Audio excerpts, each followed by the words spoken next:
तो श्री सनकादिक पहुंचे हैं पाताल लोक। शेष भगवान को, संकर्षण भगवान को प्रणाम किया, अपने हृदय का भाव उनके श्री चरणों में विनम्रता पूर्वक रखा और श्री शेष भगवान ने श्रीमद् भागवत कहना आरंभ किया। प्रसंग यहां पर वही है जिसकी चर्चा हमने पूर्व में की। जब श्री सुखदेव जी महाराज ने भागवत सुनाना महाराज परीक्षित को आरंभ किया तो सबसे पहला प्रसंग सुनाया था कि किस प्रकार जब ब्रह्मा जी ने उस नाभि कमल पर स्वयं को देखा, चारों ओर अगाध जलराशि है, ना अपना पता है और ना ठिकाना। संकर्षण भगवान ने भी यहीं से कथा कहना आरंभ किया। लेकिन यहां इस प्रसंग में एक विशेषता है कि ब्रह्मा जी ने जैसा भगवान का दर्शन पाया उसका भी बड़े विस्तार से वर्णन है, और फिर ब्रह्मा जी ने भगवान की जो स्तुति की उसका भी बड़े विस्तार से वर्णन है, और दोनों ही प्रसंग अत्यंत मधुर हैं, अति सुंदर हैं। तो ब्रह्मा जी बैठे हैं उस दिव्य कमल पर, चारों ओर अगाध जलराशि है, और जैसा मैंने कहा कि ना अपना पता है और ना अपना ठिकाना। अब यहां अगर आप और मैं थोड़ा विचार करें तो हम पाएंगे कि भाई जीव की दशा बिल्कुल यही तो है। अब ब्रह्मा जी का उद्भव भी हुआ तो भगवान से है, वो प्रादुर्भूत तो भगवान के ही नाभि कमल से हुए हैं ना, लेकिन भगवान के नाभि कमल से उद्भूत होने पर भी उस समय ब्रह्मा जी को ये पता नहीं है कि मैं कौन हूं, इस समय मेरा कर्तव्य क्या है। किंग कर्तव्य विमूढ़ हो रहे हैं ब्रह्मा जी। तो आप देखो, आपकी मेरी भी यही स्थिति, यही दशा तो है। जीव भी है तो भगवान का ही, ममई वांशो जीव लोके जीव भूतः सनातनः, ईश्वर अंश जीव अविनाशी, है तो भगवान का ही। और आपको भी ना अपना पता है और ना अपना ठिकाना ही मालूम है कि भाई कहां से आए हैं और कहां जाना है। आप देखो, बिल्कुल ये जीव की दशा है कि नहीं, ये आपकी मेरी कथा है कि नहीं। इसलिए मैंने कहा था श्रीमद् भागवत का एक एक प्रसंग ये जीव की दशा है। जो घटा सो तो घटा ही। कभी कहा था मैंने आपसे, कथा का अर्थ ये नहीं होता क्या हुआ, कथा का अर्थ है क्यों हुआ। तो जो घटना घटी सो तो घटी ही, लेकिन इसका सीधा सीधा संबंध आपसे मुझसे भी है। तभी मैंने आपको निवेदन किया था, और यदि आपके मेरे जीवन से, यदि आपके मेरे कल्याण से इसका कोई सीधा संबंध नहीं है, फिर इसका प्रयोजन क्या है।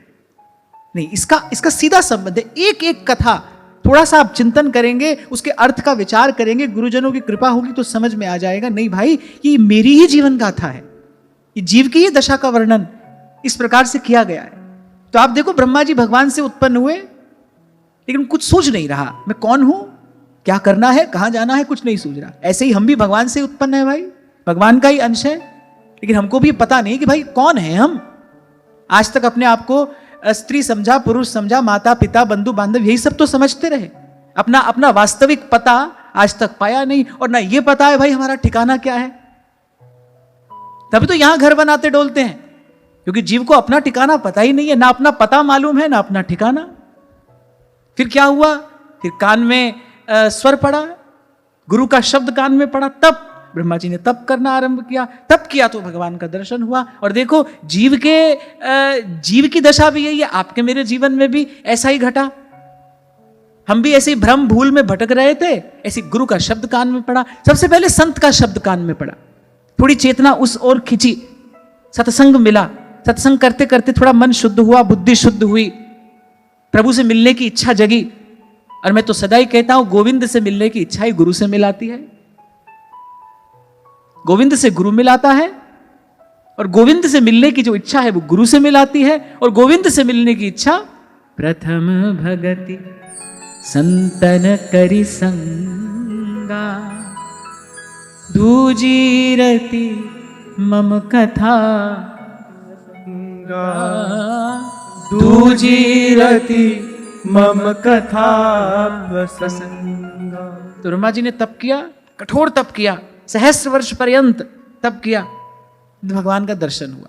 यहां इस प्रसंग में विशेषता ये है, प्रसंग तो वही है क्योंकि श्रीमद् भागवत का आरंभ यहीं से होता है, लेकिन इस प्रसंग में विशेषता यह है कि जैसा दर्शन ब्रह्मा जी ने भगवान का पाया उसका बड़े विस्तार से बड़ा सुंदर वर्णन है।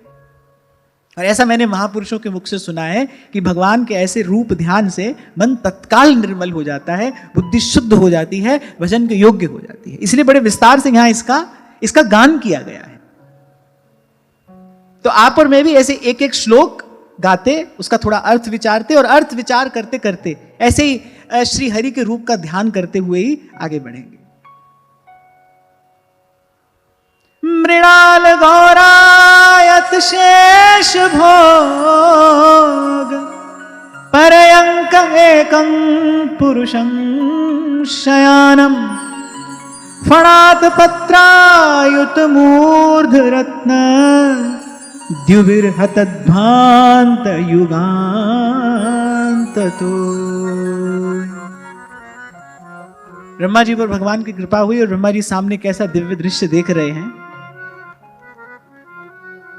कि उस प्रलयकालीन जल में शेष भगवान के कमल नाल के जैसे गौर और विशाल विग्रह की शैया पर पुरुषोत्तम भगवान अकेले लेटे हैं।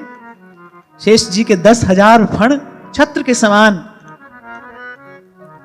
फैले हैं और उनके मस्तकों पर 10,000 मस्तकों पर जो दिव्य किरीट शोभायमान है, उनमें जो मणियां जड़ी हैं, कि उनसे चारों ओर का अंधकार दूर हो रहा है।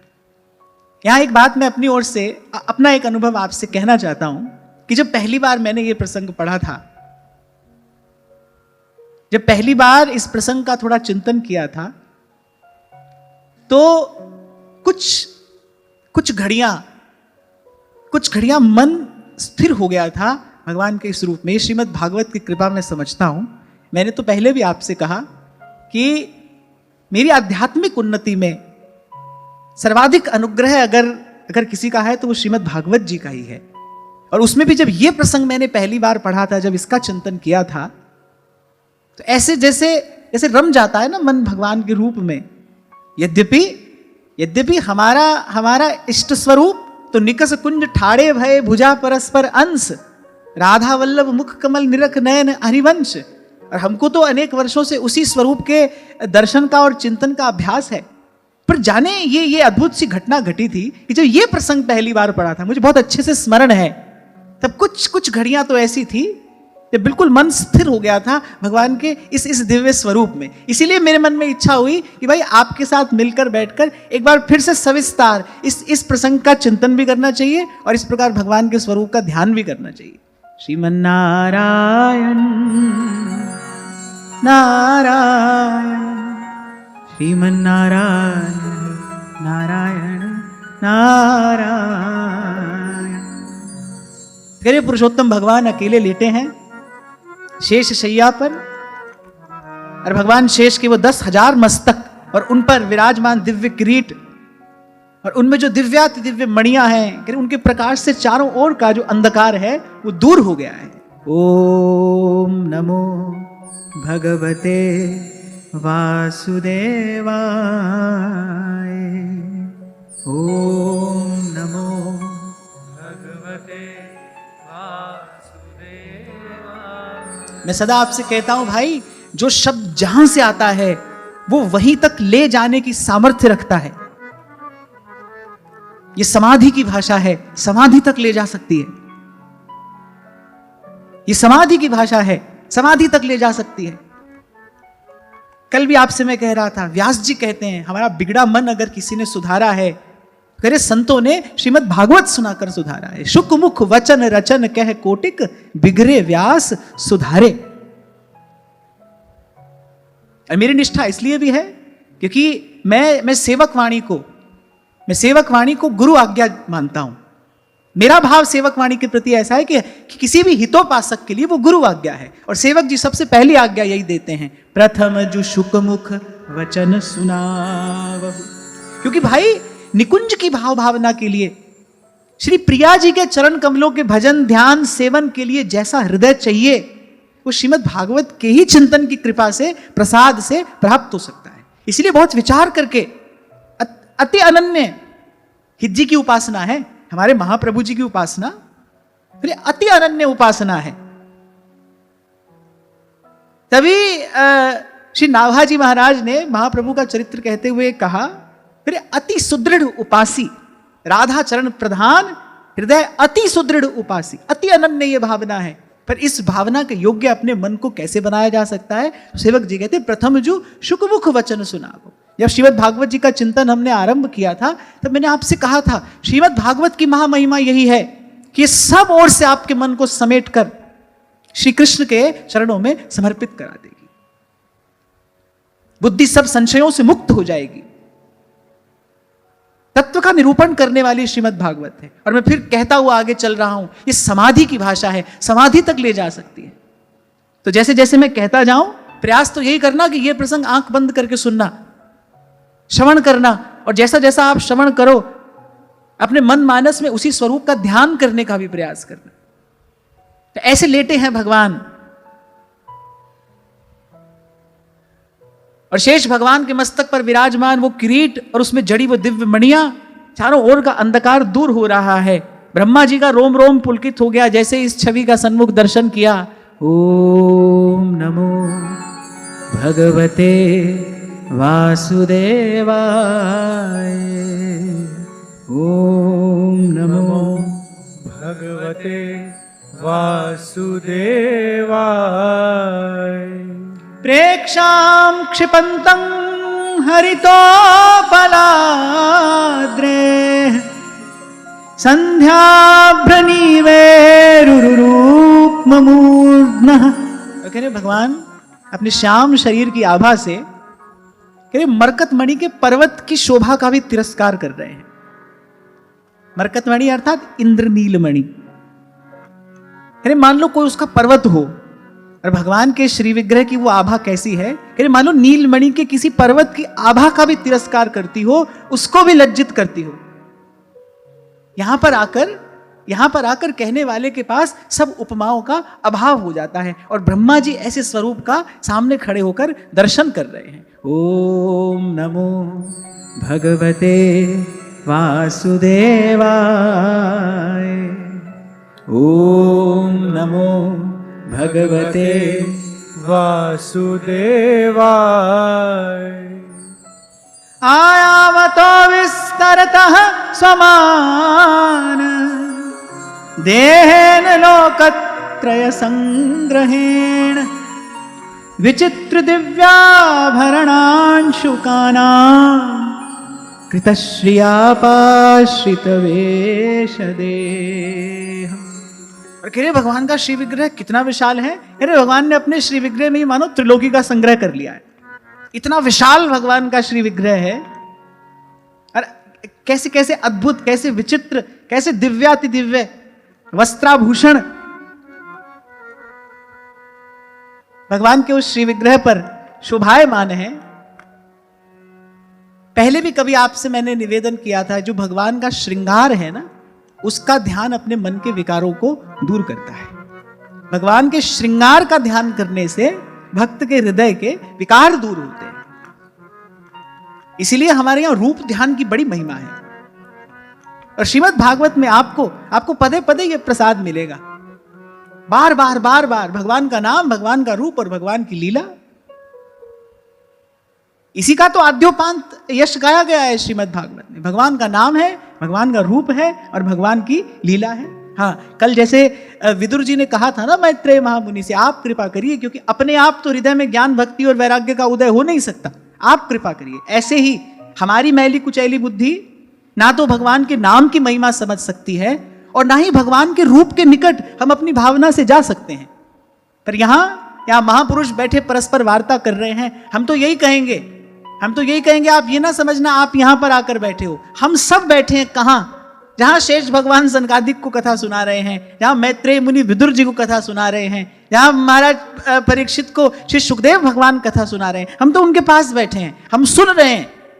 आप ये ना समझना मैं कह रहा हूं आप सुन रहे हैं, नहीं, हम सब सुन रहे हैं। यहां कथा हो रही है, हम सब श्रवण कर रहे हैं। तो ऐसा दिव्य रूप ब्रह्मा जी ने देखा। ब्रह्मा जी का रोम रोम हर्षित हो रहा है, आनंदित हो रहा है। ओम नमो भगवते वासुदेवाय, ओम नमो भगवते वासुदेवाय। और ब्रह्मा जी करने लगे भगवान के स्वरूप की प्रदक्षिणा। श्री चरणों से ब्रह्मा जी ने आरंभ किया फिर कभी उनकी वृत्ति रुक जाती भगवान के कटी प्रदेश पर। सुंदर स्वर्णमय मेखला वहां पर बंधी है, दिव्य पीतांबर है, वो जो बनमाला उस पर विराजमान है, उस पर कितने ही भंवरे गुंजार कर रहे हैं। और उन भंवरों का गुंजन क्या है? वो वेदों की श्रुतियां ही हैं। भगवान की वनमाला पर गुंजार करने वाले जो भ्रमर हैं वो और कोई स्वर नहीं, वो वेदों की श्रुतियां ही गाते हैं। वैसे तो जो रूप है वो ध्यान का विषय है, चर्चा का विषय है नहीं, ध्यान का विषय है। पर मैंने कहा कि मैं केवल इसलिए कह रहा हूं क्योंकि जब मैंने पहली बार यह प्रसंग पढ़ा था तो मन की स्थिति बड़ी विचित्र हो गई थी। तो फिर कह रहा हूं कि कुछ घड़ियां तो ऐसी थी कि बिल्कुल मन स्थिर हो गया था। और मैं इसे श्रीमद् भागवत जी की कृपा समझता हूं कि भगवान के रूप में मन स्थिर हो जाए, ये भाई अपनी सामर्थ्य से तो संभव नहीं है। पर इन श्लोकों में कुछ ऐसी बात है, इनमें कुछ ऐसा रस है, इनका गान करते करते, इनका चिंतन करते करते थोड़ी देर के लिए मन अटक गया भगवान के इस रूप में। अरे ऐसा विशाल भगवान का विग्रह है, श्रीअंग की आभा कैसी है, मेरे मरकत मणि के पर्वत की आभा को तिरस्कृत कर दे। एक से एक, दिव्य से दिव्य। और भगवान के श्री अंगों पर विराजमान जो वस्त्र आभूषण है वो केवल दिव्य ही नहीं होते। मधुराधिपतेरखिलम मधुरम।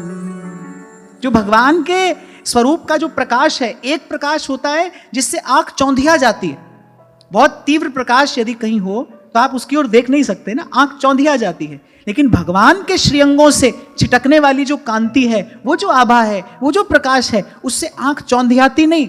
उसको तो कोई जितना देखता है और अधिक देखने की इच्छा होती है, दृष्टि वहां से हटती नहीं। और उस प्रकाश में एक सौम्यता होती है, उससे तन मन प्राण शीतल हो जाते हैं। ब्रह्मा जी को तो ऐसा लगा कि जैसे ब्रह्मा जी मानो अमृत सरोवर में स्नान करने लगे हों।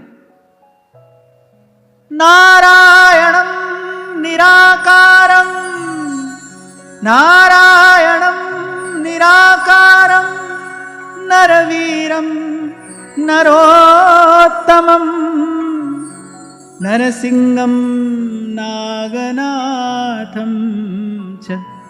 यहीं पर आकर तो जो सगुणोपासक हैं, जो भगवान के सगुण स्वरूप का ध्यान भजन करने वाले हैं, यहीं पर आकर तो भाई वो सर्वाधिक सौभाग्यशाली हो जाते हैं, क्योंकि उनके भाग्य में ऐसे दिव्य रूप का ध्यान है, ऐसे दिव्य स्वरूप का चिंतन है, भजन है। अब एक तो भाई कोई बैठा किसी ब्रह्म ज्योति का ध्यान कर रहा है, तभी तो नारायण स्वामी कहते हैं जोलो तो है नंद को कुमार नहीं दृष्टि पर्यो। बोले जब तक दृष्टि में भगवान का रूप नहीं आया, तोलो तू भले बैठ ब्रह्म को विचार ले। जो नारायण स्वामी है ना, इनकी वाणी बड़ी सुंदर है, और ठाकुर जी ने ऐसा घायल किया इनको अपने रूप से, अपने रूप की चोट से। वृंदावन आए और पहली बार जहां बैठे बस वहीं पर बैठे के बैठे ही रह गए। इन्होंने ही तो गाया, जाहे लागी लगन घनश्याम की, जाहे लागी लगन घनश्याम की। यही कहते हैं श्याम द्रिगन की चोट बुरी री। अच्छा, ये वेदांती थे, नारायण स्वामी जो थे वेदांती थे। वृंदावन आए, अब कोई महात्मा इनको रासलीला में ले गए। अब इनको लगता था कि भाई ये सब गाना बजाना क्या है। इनके मन में रासलीला के प्रति कोई बहुत अधिक आदर का भाव नहीं था, बल्कि इनके मन में किंचित अवहेलना का सा ही भाव था। बोले अरे ये सब क्या नाचना गाना है, कुछ बैठो, कुछ ध्यान करो। तो कोई महात्मा ले गए इनको रासलीला में, और वहां ये मोहन है तभी तो मुस्कुराकर लूट लेते हैं। अच्छा, ठाकुर जी का मुझे लगता है स्वभाव कुछ ऐसा ही है, जो उनको माने उसको तो अपनी झलक दिखाएं कि न दिखाएं, और जो नहीं माने उसको तो खींच तान कर अपना करके ही छोड़ते हैं। ऐसे अनेक अनेक उदाहरण आपको प्राप्त हो जाएंगे। कोई पूजा कर रहा है, वंदना कर रहा है, उसकी ओर नहीं देख रहे हैं। कोई गाली दे रहा है आकर, उसके पीछे चल देते हैं। लीला शुक बिल्व मंगल ये बात कहते हैं। वो कहते हैं कि वहां बड़े बड़े सिद्ध, बड़े बड़े योगी, बड़े बड़े ऋषि मुनि बोले पुरुष सूक्त से आपकी स्तुति करते हैं। बेचारे क्या क्या करके अपने तन मन को साधते हैं, आपकी आराधना करते हैं, ध्यान करते हैं। और योगींद्र दुर्गम गतिर मधुसूदनोपि, और आप कभी उनके ध्यान में भी नहीं आते। सामने आना तो दूर की बात है, बोले आप कभी उनके ध्यान में भी नहीं आते, आपके चरणों की कभी नख चंद्र चंद्रिका का भी उनको दर्शन नहीं होता। और कहती है कि ये ब्रिज की गोपियां देखो, बोले इनके घरों के आंगन में गौ के गोबर और गौमूत्र की कीच है, बोले इसमें आप बड़ी प्रसन्नता से लौटते हैं।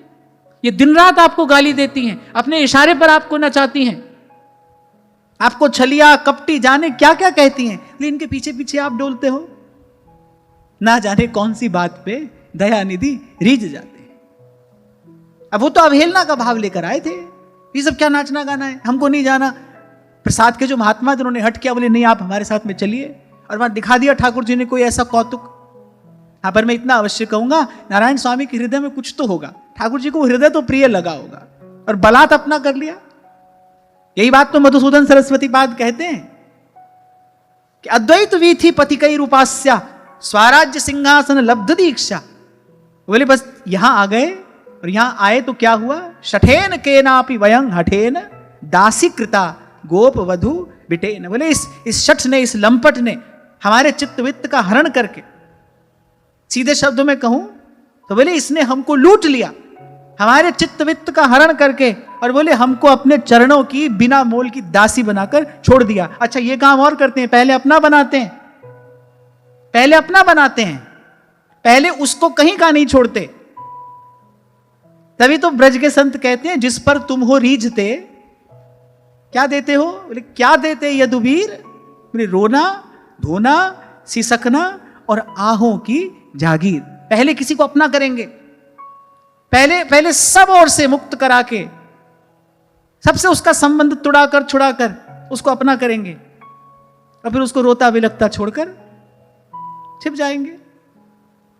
मुझे ठीक से याद तो नहीं, पर किसी ने गाया है, तू पहले प्रीत बढ़ा के फिर करता है होशियारी, मैंने तेरे प्रेम में आके छोड़ी दुनिया।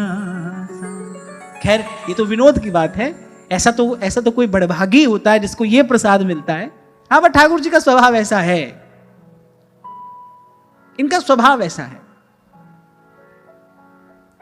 तभी तो रसखान कहते हैं भाई एक झलक तो दिखा दी हमको, झांके झरोखे में बांके बिहारी। खूब बढ़िया अपना राज सुख भोग रहे थे।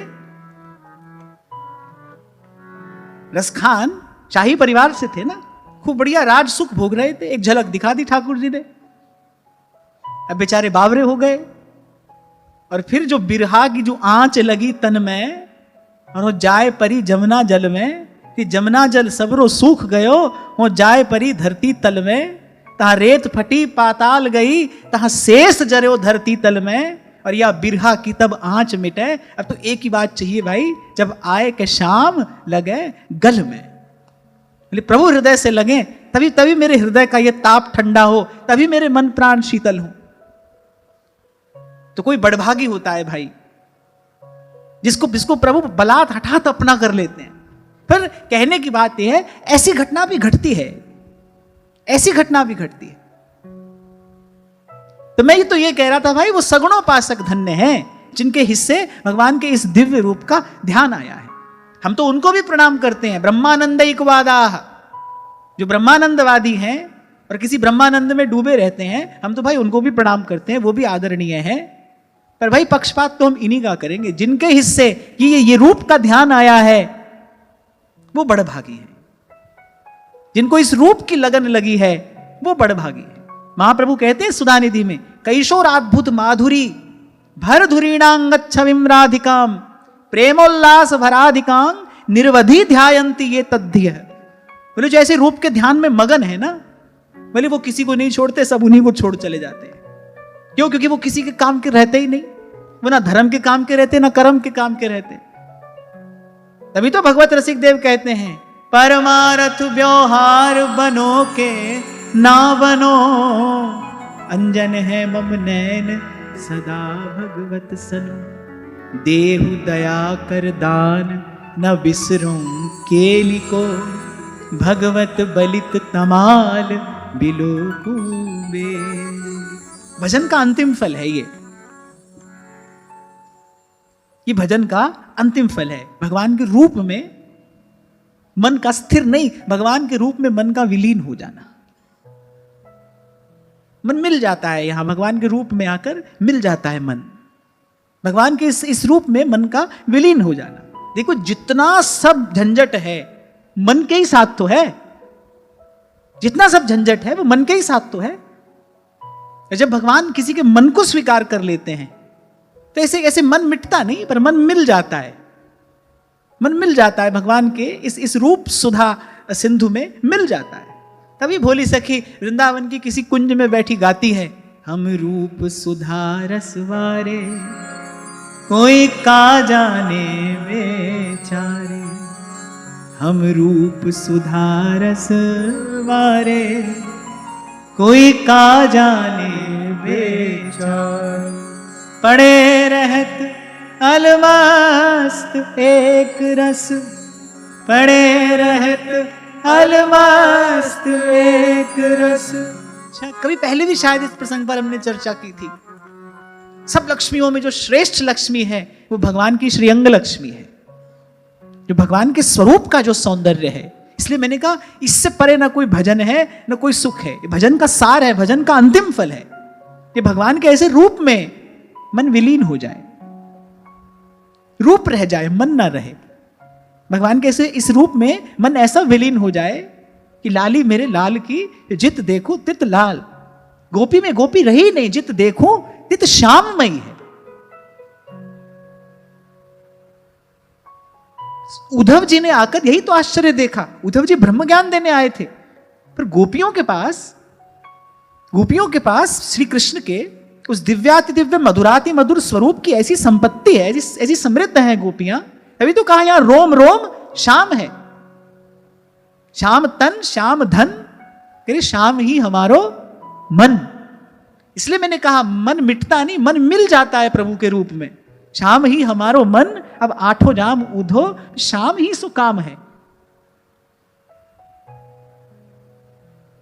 कल ही शायद आपने मुझे दीक्षा निवेदन पत्र दिए थे ना, उसमें एक पत्र था, किसी ने मुझसे पूछा कि नाम जप होते होते रूप ध्यान होने लगता है, उस समय नाम जप नहीं हो रहा होता। भाई उसका फल ही रूप ध्यान है। मैं तो सदा ही आपसे कहता हूं नाम जपो, नाम जपते जपते रूप स्फुरित होगा, रूप के प्रकाश में लीला का दर्शन होगा, लीला का अनुभव होगा। यहीं तक तो आना है, नाम जपते जपते उस दिव्य रूप की स्फुरना होने लगे। तो ब्रह्मा जी को ऐसे दिव्य स्वरूप का दर्शन हुआ और फिर कह रहे हैं, अरे भगवान की सुंदर सुघड़ नासिका, अनुग्रह वर्षी भौहें। भगवान की जो भौहें हैं ना, उनकी रचना कुछ ऐसी है, सदा ही भक्त जनों पर कृपा की करुणा की वर्षा करती हैं। अनुग्रह वर्षी भौहें, कानों में झिलमिलाते कुंडल। इस प्रसंग पे हमने श्रीनाथ जी में चर्चा की थी, जहां भी भगवान के स्वरूप का ध्यान किया जाता है वहां कुंडलों की महिमा बड़ी बड़ी विशेष रूप से कही जाती है। कानों में झिलमिलाते कुंडल, बिंबा फल के समान लाल लाल भगवान के अधर हैं और अधरों की कांति है। और यहां बड़ा सुंदर एक उपमान दिया गया है, अरे तीनों लोगों के दुख को हर लेने वाली भगवान की मुस्कान है। तेरी मंद मंद मुस्कनिया पे, तेरी मंद मंद मुस्कनिया पे बलिहार प्यारे जू,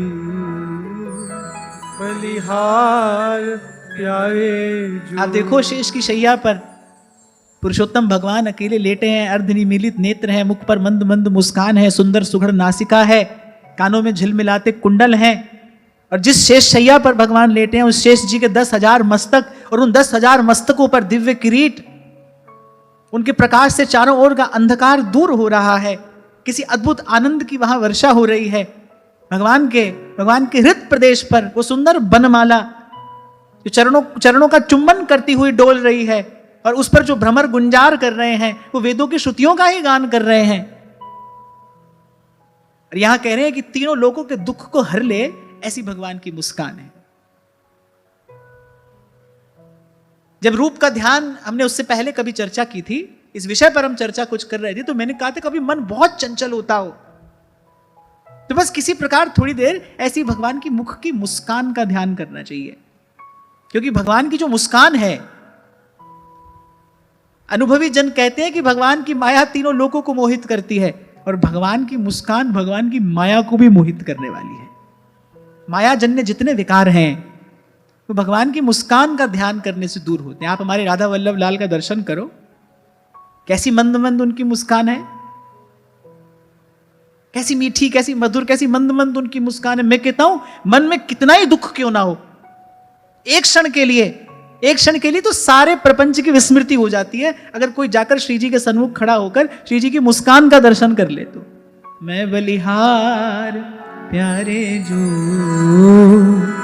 बलिहार प्यारे जो, मैं बलिहार प्यारे जो, बलिहार प्यारे जो। और यहां तो एक और सुंदर बात लिखी है, बोले भगवान की मुस्कान करती क्या है, बोले अपने भक्तों का अभिनंदन करती है। ऐसे आपके यहां कोई आए, आप मुस्कुराकर उसका स्वागत करते हैं ना, आप बढ़िया से बढ़िया व्यंजन तो परोस दें उसको, लेकिन एक मीठी मुस्कान न दें तो अतिथि का आतिथ्य नहीं होता। सब फीका है, सब रूखा है। और एक गिलास जल भी अगर कोई मीठी वाणी के साथ मुस्कुराते हुए दे दे तो वो अमृत के समान है। ऐसे भगवान जो सदा मुस्कुराते रहते हैं ना,